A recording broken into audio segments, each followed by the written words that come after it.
ایک منزل سے دوسری منزل کی طرف رواں دواں ہیں۔ سامان سمیٹا جانے لگا، دریاں، قالین اور فرش لپیٹے جانے لگے، خیمے بھی اکھاڑ لیے جائیں گے، اور 1-2 گھنٹے کے بعد اس میدان میں پھر ہمیشہ کی طرح خاموشی اور ویرانی چھا جائے گی، اور صرف ہوا خاک اڑانے کو رہ جائے گی۔ ایسی خاک جس کے لیے مدتوں مسلمان اپنے اپنے وطن میں منہ پر ملنے کے لیے تڑپتے رہتے ہیں، اور کئی تو بغیر اس پاک جلوے کو دیکھے ہی دنیا سے کوچ کر جاتے ہیں۔ یوں تو نگاہ شوق نے کیا کیا نہیں دیکھا، جلوہ جو دیکھنا تھا وہ جلوہ نہیں دیکھا۔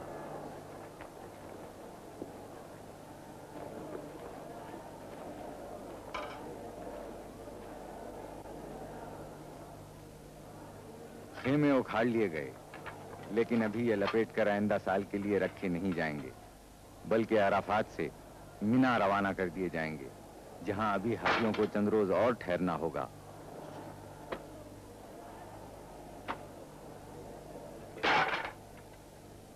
عرفات اور مشعر الحرام کے درمیان تقریباً 10 میل سے زیادہ فاصلہ نہیں، لیکن بھیڑ کی وجہ سے راستہ نہیں ملتا۔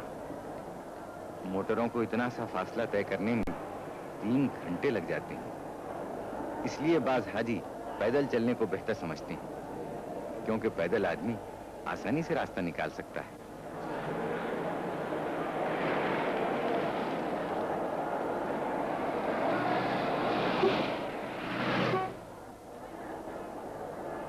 مشعر الحرام میں نہ کوئی عمارت ہے نہ خیمے، بس آسمان کی چھت ہے اور زمین کا فرش۔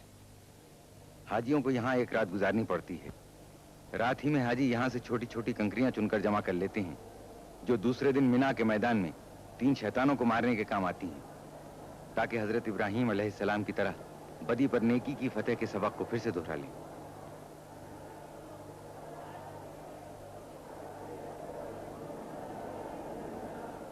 تھوڑے سے حاجی راستوں کی بھیڑ سے بچنے کے لیے عرفات ہی میں ٹھہر گئے ہیں۔ یہ رات کا کھانا بھی یہیں کھائیں گے۔ آدھی رات کے بعد یہ لوگ عرفات سے روانہ ہوں گے۔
سویرا ہوتے ہی حاجی مینا کی طرف روانہ ہونے لگتے ہیں۔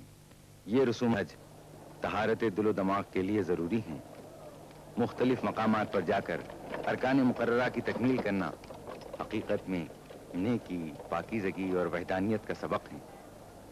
اسی لیے کہا گیا ہے، حج کے بعد آدمی اسی طرح معصوم ہو جاتا ہے جس طرح ایک بچہ شکم مادر سے دنیا میں آتا ہے۔ یہ کارواں ہے رواں منزل مینا کی طرف، یہ کارواں ہے رواں منزل مینا کی طرف، کریں گے جس جگہ تجدید رسم ابراہیم، یہ کارواں ہے رواں منزل مینا کی طرف، وقار خیر سے لرزاں رہے شر ابلیس، کہ ہے یہی شہ خیر الانام کی تعلیم، یہ کارواں ہے رواں منزل مینا کی طرف۔ عرفات سے اکھاڑے ہوئے خیمے اب مینا میں نظر آ رہے ہیں۔ یہ خیمے ایک ہی رات میں عرفات سے یہاں پہنچا دیے گئے۔ مشعر الحرام سے حاجیوں کے مینا پہنچنے تک یہ خیمے یہاں پہنچا کر نصب کر دیے جاتے ہیں۔ مینا کے قریب کی عمارتیں بھی حاجیوں کے ٹھہرنے کے لیے حاصل کر لی جاتی ہیں۔ آج 10ویں ذی الحجہ ہے۔ آج کے دن حاجیوں کو 3 فریضے ادا کرنے پڑتے ہیں: شیطانوں کو کنکریاں مارنا، قربانی، مردوں کو سر منڈوانا اور عورتوں کو ناخن اور بالوں کی ایک لٹ کاٹنا۔ یہ مکروہ حیولہ شیطان کا ہے۔ یہاں ایسے 3 شیطان ہیں۔ ہر شیطان کو 7 کنکریاں ماری جاتی ہیں۔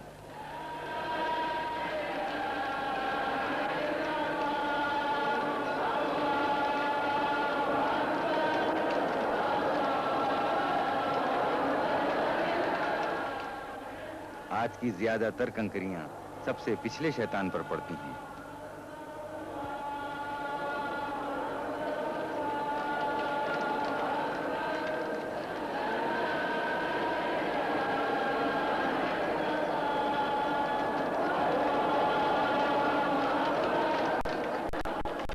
بعض حاجی کنکریاں مارنے پر اتفاق نہیں کرتے، جوش میں آ کر اپنے پھٹے پرانے چپل بھی پھینک مارتے ہیں۔ یہ تینوں شیطان جمرات کہلاتے ہیں اور کنکریاں مارنے کو رمی جمرات کہتے ہیں۔ یہ تینوں شیطان پتھر اور گچ کے 3 ستون ہیں جن پر کنکریاں ماری جاتی ہیں۔ یہ دیواروں کے احاطے میں ہیں۔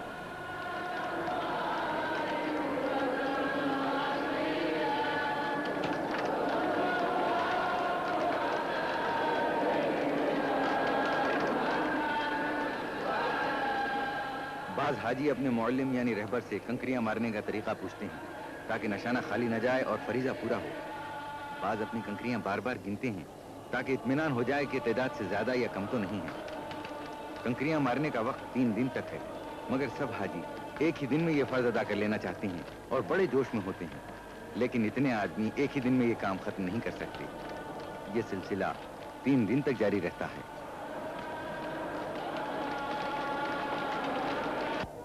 10ویں ذی الحجہ کو حاجی کے لیے مینا میں قربانی کرنا واجب ہے۔ ایک اونٹ یا ایک دمبا یا ایک مینڈھا یا کم سے کم ایک بھیڑ۔ اگر ایک سے زیادہ جانوروں کی قربانی کریں تو اور بہتر ہے۔ صاحب حیثیت اکثر ایک سے زیادہ قربانی کرتے ہیں۔ اگر حج کے زمانے میں کوئی ایسی لغزش ہو گئی ہو جو حج میں منع ہے تو اس کے لیے ایک قربانی الگ کفارے کے طور پر کرنی پڑتی ہے۔ قربانی کے لیے لاکھوں جانوروں کی ضرورت ہوتی ہے۔ ایک زمانے سے عرب اور عرب کے قریبی ملکوں ایشیا اور افریقہ سے جانور لائے جاتے ہیں۔ مینا میں بھی دوسرے بازاروں کی طرح جانوروں کا بازار ہے جہاں خوب مول تول ہوتا ہے۔ اکثر زبان کے اختلاف کی وجہ سے تھوڑی سی دقت بھی ہوتی ہے، لیکن مکے اور مج لیتے ہیں۔ جن کی زبان نہیں سمجھی جاتی یا جو عربی نہیں بول سکتے انہیں کچھ زیادہ ہی قیمت دینا پڑتی ہے۔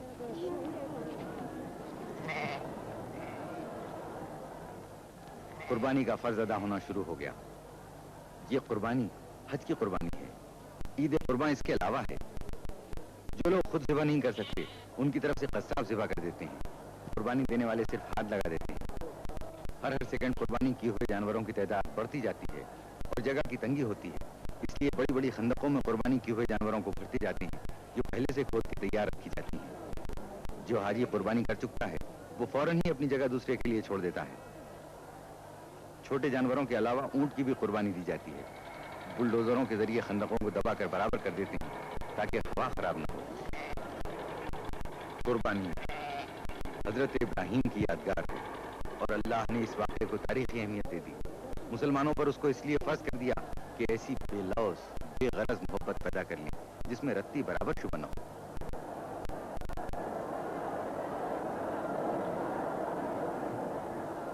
رمی جمرات، قربانی اور سر منڈوانا، جب یہ تینوں کام جاتے ہیں تو اب حاجی کہلانے کا مستحق ہو جاتا ہے۔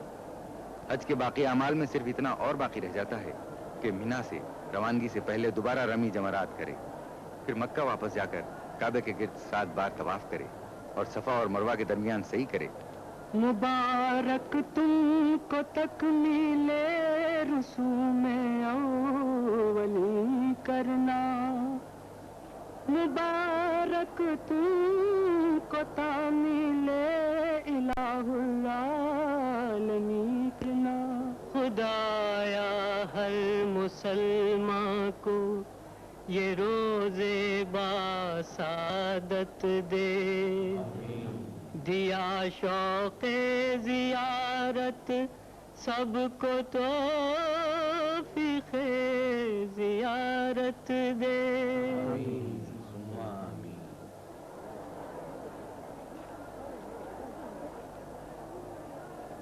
ذی الحج کی 11ویں تاریخ کو حاجی منا سے رخصت ہونے سے پہلے دوبارہ رمی جمرات کرنے آتے ہیں۔ آج تینوں ستونوں پر 7 کنکریاں مارنا واجب ہے، اس ترتیب سے کہ پچھلے شیطان پر، پھر پہلے پر اور آخر میں درمیانی پر۔ اگر نشانہ چوک جائے تو دوبارہ کنکری ماری جاتی ہے۔ آدمیوں کی اتنی بھیڑ اور دھوپ کی تیزی کی وجہ سے لوگ بتواز ہوتے ہیں، اس لیے اکثر نشانہ غلط ہو جاتا ہے اور کنکریاں بجائے ستونوں پر پڑنے کے دوسرے حاجیوں کے سروں پر پڑ جاتی ہیں۔ اس طرح پھر نشانہ لگانا پڑتا ہے۔ یہ کنکریاں بھی پہلے ہی مشعر الحرام سے چن کر جمع کر لی جاتی ہیں۔ یہ تینوں ستون ان 3 مقامات کے نشان ہیں جہاں جہاں شیطان نے حضرت ابراہیم خلیل اللہ کو بہکانے کی کوشش کی۔ انہوں نے اس مردود کے 7 کنکریاں ماری جس سے وہ ملعون زمین میں دھنس کے رہ گیا۔ اسی طرح 3 بار ابراہیم علیہ السلام نے 7 حاجیوں کا 7 کنکریاں مارنا حضرت ابراہیم کی یادگار ہے، تاکہ ہر حاجی کو یہ یاد رہے کہ شیطان کے بہکاوے میں کہیں نہ پھنس جانا اور راہ رات سے نہ بھٹک جانا۔ حاجیوں کا قیام 3 روز تک منا میں رہتا ہے۔ ان دنوں میں مقامی بازار کی رونق بہت زیادہ بڑھ جاتی ہے۔ بازار بین الاقوامی نمائش نظر آنے لگتا ہے۔ دنیا کے ہر ملک کا خاص اور عمدہ مال یہاں مل سکتا ہے۔ مقامی دکانداروں کے ساتھ دنیا کے دوسرے ملکوں کے تاجر بھی ہوتے ہیں جو حج کرنے آتے ہیں اور اپنے ملک کی خاص چیزیں بھی ساتھ لاتے ہیں۔ انسانوں کا ایک سمندر ہے، ان کے سر یوں نظر آ رہے ہیں کہ جیسے سمندر میں طوفانی موجیں اٹھ رہی ہوں۔ عورتوں اور بوڑھوں کو ایسی حالت میں بڑی دشواری کا سامنا کرنا پڑتا ہے، لیکن اللہ کی خوشنودی کا خیال بازوؤں میں جوش پیدا کر دیتا ہے۔ عقیدے کی پختگی ہر مشکل کو آسان کر دیتی ہے۔ آپ کو اس مجمع میں ہر ملک، ہر رنگ، ہر صنف اور ہر عمر کے لوگ نظر آئیں گے۔ مرد، عورت، بوڑھے، جوان، گورے، سانولے، زرد اور سیاہ فام۔ منا کا میدان ایک چلتا پھرتا چمن سا نظر آتا ہے جس میں ہر رنگ کا پھول ہو، ہر چیز جدا جدا، مگر جس طرح وہ کام ایک کر رہے ہیں اس طرح ان کے دلوں میں بھی ایک نور ایمانی ہے، ایک حالت اور ایک خیال دل میں لیے ہوئے۔ اللہ اکبر، اللہ اکبر، لا الہ الا اللہ، اللہ اکبر۔ اے خدا تو عظیم ہے، تو واحد ہے، تو بڑا ہے۔ پچھلی خطاؤں کو درگزر کر آئندہ نیک رہنے کی توفیق عطا فرما، کیونکہ تیری رحمت بے پایاں ہے۔ رحمت پر تیری میرے گناہوں کو ناز ہے، بندہ ہوں جانتا ہوں تو بندہ نواز ہے۔ رمی جمرات کے لیے ہر شخص دوسرے سے آگے بڑھ جانا چاہتا ہے۔ اس طرح جوش میں آنا اور شیطانوں کو کنکریاں مارنا عجیب نظارہ پیش کرتا ہے۔ منا میں حاجیوں کے ٹھہرنے کا مسئلہ اب بھی توجہ کرنے کے قابل ہے۔ تمام خیمے اور وہ عمارتیں جو حاصل کر لی جاتی ہیں ان میں بھی ایک کی جگہ کئی آدمیوں کو مجبوراً ٹھہرایا جاتا ہے، پھر بھی ایک بڑی تعداد یوں ہی رہ جاتی ہے۔ منا میں یہ ہے مسجد خیف، یہ اتنی ہی قدیم ہے جتنا دین اسلام۔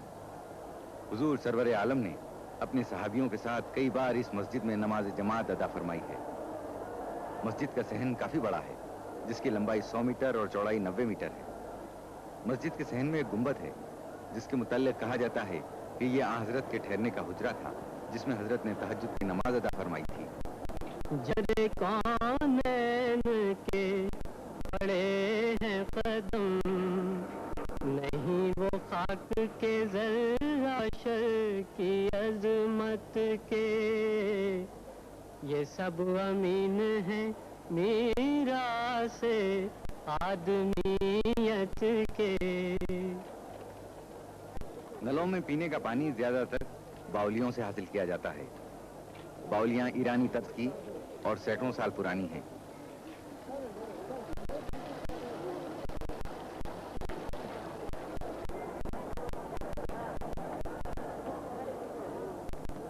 یہاں ایک بہت ہی خاص اور مشہور باولی بھی ہے۔ یہ باولی عباسی خلیفہ ہارون رشید کی زوجہ ملکہ زبیدہ نے بنوائی تھی، جو آج تک اسی کے نام سے مشہور ہے۔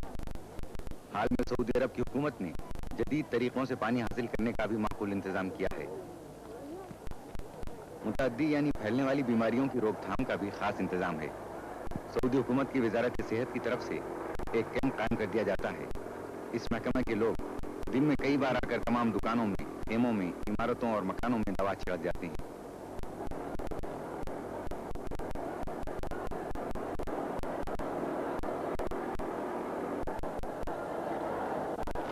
ابھی تک پورے حاجیوں سے رمی جمرات کا فرض ادا نہیں ہوا ہے. دیکھیے تو کس جوش و خروش سے حاجی تینوں شیطانوں کو کنکریاں مار رہے ہیں.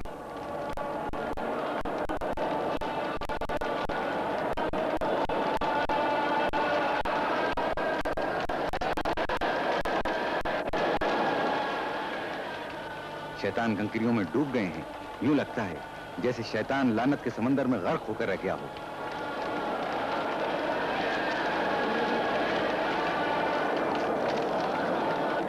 مینا کے سب اعمال بجا لانے کے بعد حاجی بیت اللہ شریف کی طرف لوٹ رہے ہیں تاکہ خانہ خدا کا رخصتی طواف کر لیں اور جو نمازیں خاص طور پر مقرر ہیں انہیں ادا کر لیں. مینا سے مکہ شریف 12 کلومیٹر دور ہے. اس مقدس ترین اور پاک مقام پر خاص لطف آتا ہے. موٹر کاروں اور بسوں کو بھیڑ کی وجہ سے رک رک کر آہستہ آہستہ چلنا پڑتا ہے. اس لیے پیدل چلنے والے اور موٹریں قریب قریب ساتھ ہی مکہ شریف پہنچتے ہیں.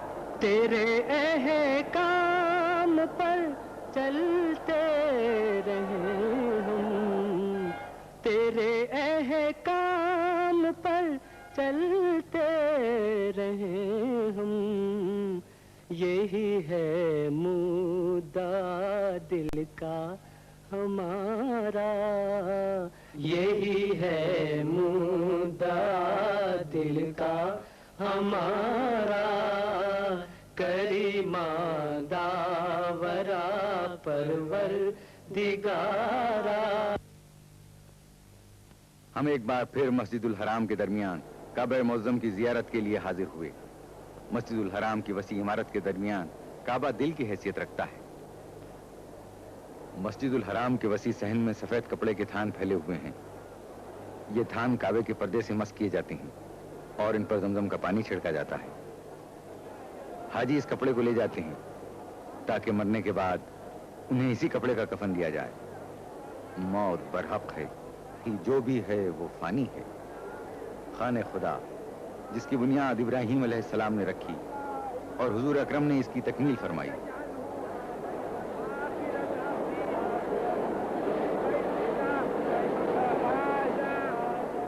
مسجد الحرام کے صحن میں بہت اعلیٰ درجے کے قیمتی سنگ مرمر کا شاندار منبر ہے جو ترکی کے عثمانی سلاطین کا بنایا ہوا ہے.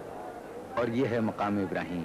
کہتے ہیں کہ وہ پتھر جس پر حضرت ابراہیم خلیل اللہ نے کھڑے ہو کر اپنے ہاتھ سے کعبے کی دیوار بنائی تھی یہی موجود ہے. یہ حجر اسود ہے. حضرت محمد مصطفیٰ صلی اللہ علیہ وآلہ وسلم نے اپنے دست مبارک سے کعبے کی دیوار کے 2 پایوں کے درمیان نصب کیا. کعبے کا غلاف سیاہ رنگ کے موٹے بنے ہوئے ریشم کا پردہ ہے جو خانہ خدا کو اپنی آغوش میں لیے ہوئے ہے. یہ کعبے کے اوپر سے نیچے تک چاروں طرف لپٹا ہوا ہے. اس میں بڑی کاریگری سے بنائی میں نہایت خوشخط قرآنی آیتیں تحریر کی گئی ہیں.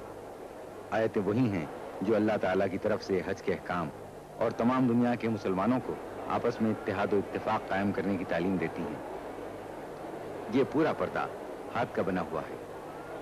اس فلم کی تیاری کے موقع پر جب ہمارے کیمرامین نے مسجد الحرام کی عکاسی شروع کی تو آسمان بالکل صاف تھا، لیکن یکایک بادل آنے شروع ہوئے اور دیکھتے ہی دیکھتے سارا آسمان بادلوں سے ڈھک گیا. مشتاق تجلی کو بس ایک تجلی دے، بڑھ جائے طرف دل کی کچھ ایسی تسلی دے. مشتاق تجلی کو بس ایک تجلی دے.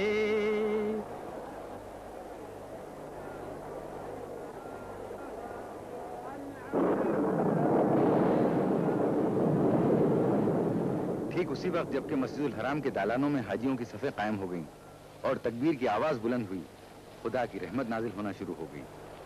پہلا قطرہ گرا. یہ بھی خدا کی مرضی تھی.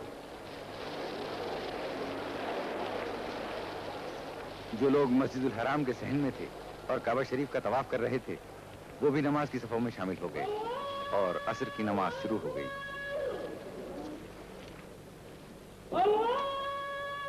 شروع کرتا ہوں اللہ کے نام سے جو بہت مہربان اور رحم کرنے والا ہے.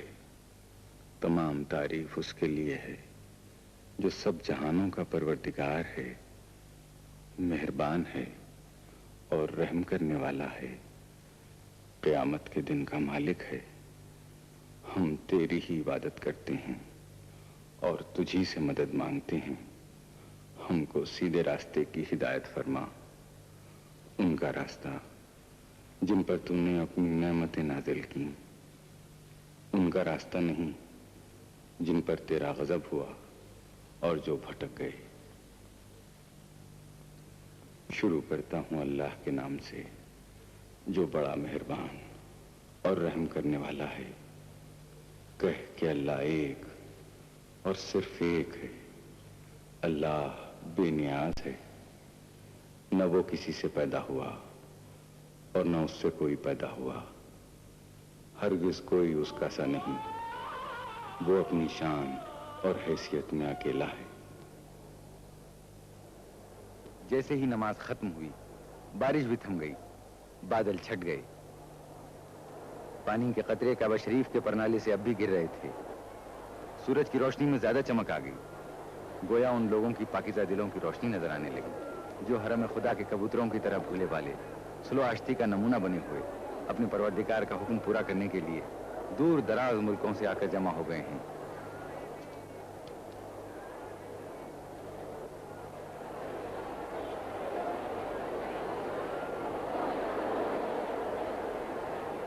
حاجی کس شوق سے کعبے کے پرنالے کے نیچے ہاتھ پھیلائے ہیں کہ خانہ خدا کی چھت پر سے بہے ہوئے پانی کا کوئی قطرہ ملے اور برکت حاصل ہو جائے۔ ایسا شاندار نظارہ شاید ہی کبھی کسی کو دیکھنا نصیب ہوتا ہے۔ یہ سعادت آسانی سے حاصل نہیں ہوتی۔ پہلی بار اس کی مفصل تصویر لے کر اس نظارے کو محفوظ کیا گیا ہے۔ یہ بھی خدا کی خاص رحمت ہے۔ حاجیوں کے منا سے مکہ آنے کا سلسلہ جاری ہے۔ ابھی تک سب لوگ مکہ نہیں پہنچ سکے ہیں، اگرچہ منا سے مکہ کا فاصلہ کچھ زیادہ نہیں، باوجود کہ سب راستے یک طرفہ کر دیے جاتے ہیں، یعنی ادھر سے ادھر آنے والوں کو راستہ ملتا ہے، ادھر سے ادھر جانا بند ہوتا ہے۔ سعودی عرب کی پولیس بھی بڑا انتظام رکھتی ہے کہ سفر میں ذرا سی بھی رکاوٹ نہ پڑے۔ گاڑیوں اور پیدل چلنے والوں کی قطاریں الگ اور قاعدے سے بنا دی جاتی ہیں، پھر بھی اتنی تعداد میں گاڑیاں اور پیدل چلنے والے ہوتے ہیں کہ آسانی سے آگے بڑھنا مشکل ہوتا ہے۔ سفر کی رفتار بہت سست رہتی ہے۔ بہت ممکن ہے کہ حاجیوں کا آخری دستہ آدھی رات کے بعد مکہ پہنچ سکے۔ یہ ایمان کا جوش، یہ حج کا شوق 1400 سال سے جاری ہے۔ اس میں کوئی کمی نہیں ہوتی بلکہ زیادتی ہی ہوتی جاتی ہے۔ یہ پہاڑیاں جو مکے کے مقدس شہر سے صرف 9 کلومیٹر کے فاصلے پر ہیں، دین اسلام کی ابتدا کی خاموش گواہ ہیں۔ اسلام کی حیرت ناک ترقی، حق کی ایک آواز اور اس کا ساری دنیا میں اتنی جلدی پھیل جانا، یہ پہاڑیاں ان سب تاریخی حقیقتوں کی چشمدید گواہ ہیں۔ پکارا جس نے بس تجھ کو پکارا، کریما داورا پروردگارا۔ یہ غار ہرا ہے۔ یہاں نبوت کے اعلان سے پہلے حضرت عبداللہ کے یتیم و جواں سال فرزند حضرت محمد مصطفیٰ صلی اللہ علیہ وآلہ وسلم تنہائی میں بیٹھ کر غور و فکر میں کئی دن اور کئی راتیں گزار دیتے تھے۔ اسی غار میں حضرت نے فرشتے کی زبان سے خدا کا حکم سنا۔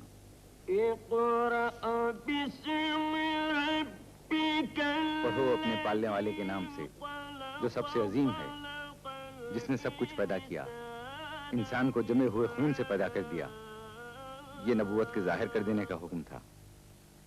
آج 1400 سال کے بعد بھی جب حاجی حج کا فریضہ ادا کرنے مکہ آتے ہیں تو اس غار کی زیارت کو بھی آتے ہیں، جس کے دل میں پیغمبر اسلام کے قدموں کے نشان چھپے ہوئے ہیں اور جس کے ذروں میں اس جسم پاک کی خوشبو بسی ہوئی ہے۔ دل کے کانوں سے اسی وحی کی آواز سنتے ہیں، انہیں وہ نعرہ سنائی دینے لگتا ہے جس نے مردہ دلوں میں نئی زندگی کی لہر دوڑا دی تھی۔ غار ہرا پہاڑ میں ہے جو مکے سے قریب 5 میل کے فاصلے پر شمال میں ہے۔ راستہ پتھریلا اور دشوار گزار ہے۔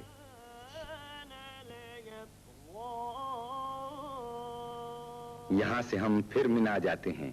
اب منا بالکل خالی، خاموش، جوتے اور کنکریاں کھا کر بڑا شیطان بھی چپ ہے۔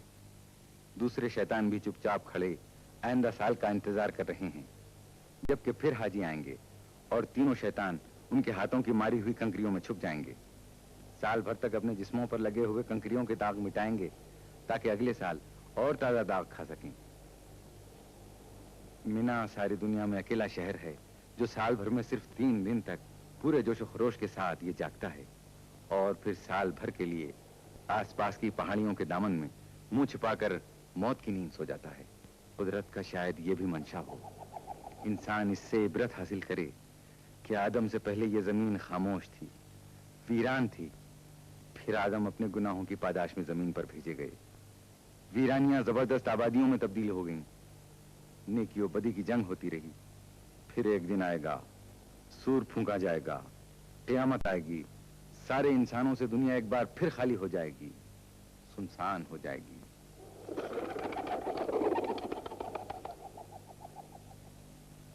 یہ کبوتر بھی کسی زندہ مقام کی طرف اڑ کر جا رہے ہیں۔ گھر خالی، کام کرنے کی مشینیں جیسے مردہ، مساجد چپ۔ شاید کبھی اتفاقاً کسی راہگیر کے قدموں کی آواز سنائی دے، یا پاس سے گزر کر دور ہوتی ہوئی موٹر کے انجن کی صدا سے یہ گہری اور مستقل خاموشیاں لمحہ بھر کے لیے ٹوٹ جائیں، ورنہ اب سال بھر تک یہ خاموشی مینا کی قسمت ہے۔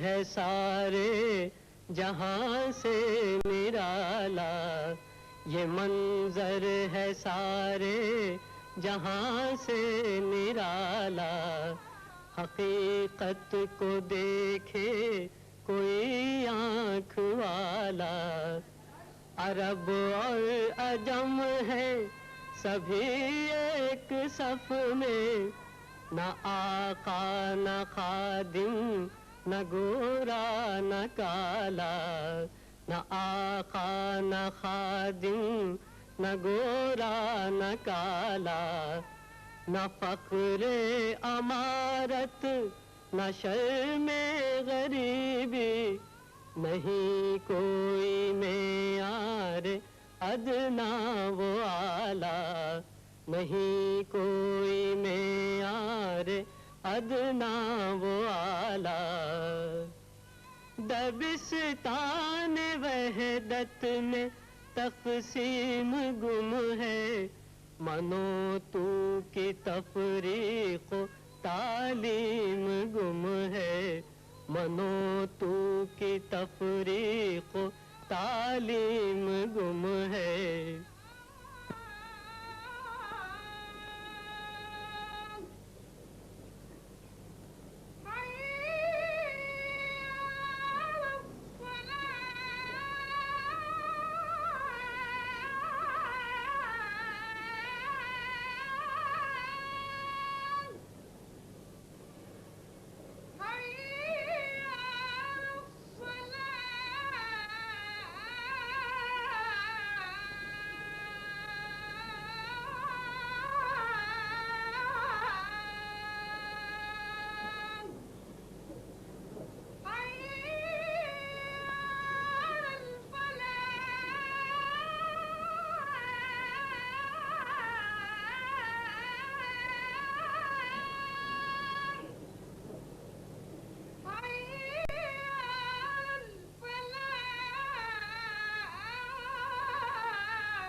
اللہ اکبر۔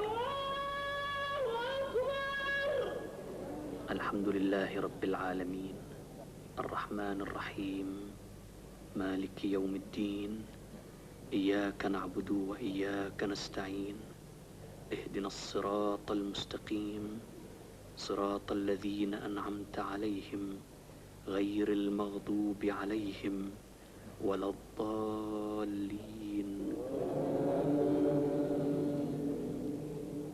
والعصر إن الإنسان لفي خسر إلا الذين آمنوا وعملوا الصالحات وتواصوا بالحق وتواصوا بالصبر. الله أكبر. سبحان ربي العظيم وبحمده. سبحان الله. الله أكبر. سمع الله لمن حمده. الله أكبر. سبحان ربي الأعلى وبحمده. سبحان الله. الله أكبر. أستغفر الله ربي وأتوب إليه. الله أكبر. سبحان ربي الأعلى وبحمده. سبحان الله. الله أكبر. الحمد لله رب العالمين الرحمن الرحيم مالك يوم الدين إياك نعبد وإياك نستعين اهدنا الصراط المستقيم صراط الذين أنعمت عليهم غير المغضوب عليهم ولا الضالين.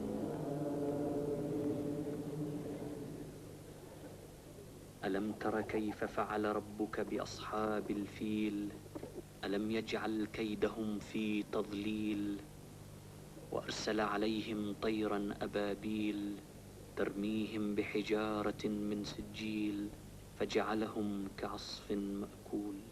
الله سبحان ربي العظيم وبحمده. سبحان الله. الله أكبر. سمع الله لمن حمده. الله أكبر.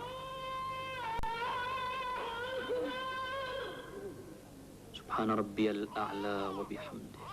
سبحان الله. الله أكبر.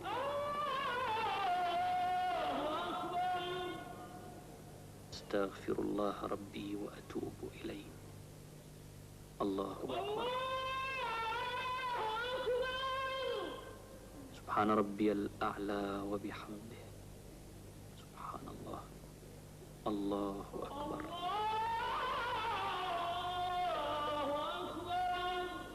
أشهد أن لا إله إلا الله وأشهد أن محمدا عبده ورسوله. السلام عليكم ورحمة الله. السلام عليكم ورحمة الله.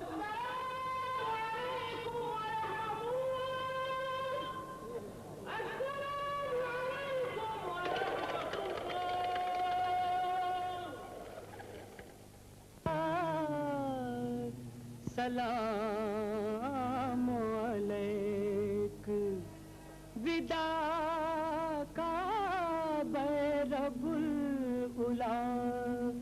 سلام علیک دیار جاں فضا رحمت فشاں سے جاتے ہیں چلے ہیں اس طرح گویا جہاں سے جاتے ہیں. جبین شوق لیے آستاں پہ آئے تھے. جبین شوق لیے آستاں سے جاتے ہیں.